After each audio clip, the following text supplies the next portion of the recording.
से सवाल किया कि मलीर की 30 यूसीज़ पे उम्मीदवार हैं, तो तमाम यूसीज़ पे सिवाय एक आध यूसी के उम्मीदवार नहीं होगा। जैसे गडाप है, गडाप टाउन हमारे में 9 यूसीज़ हैं, जिसमें से 8 पे उम्मीदवार हमारे मौजूद हैं। और इसमें जो गडाप टाउन की यूसी 1 है वो एक ऐसी यूसी है जिसमें तमाम पार्टीज़ के जो उम्मीदवार हैं वो सरेंडर कर चुके हैं, सर झुका चुके हैं।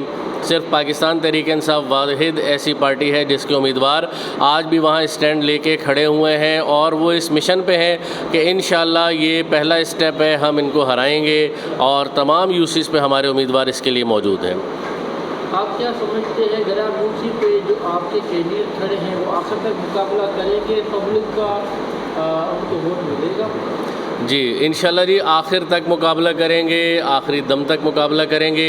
नताइज कुछ भी हों, अंदरून सिंध का जो हाल है वो आपके सामने है, जिस तरह से इन्होंने इलेक्शन के नताइज को तब्दील किया, जिस तरह से वहाँ धांधली हुई। लेकिन हम इस चीज़ से बिल्कुल बेफिक्र होके अपना नताइज की परवाह किए बग़ैर हर यूसी में हमारे उम्मीदवार आखिर तक खड़े होंगे, ना झुकेंगे ना बिकेंगे, इनका मुकाबला करेंगे और इंशाल्लाह इनके जो बुत हैं वो हम तोड़ेंगे।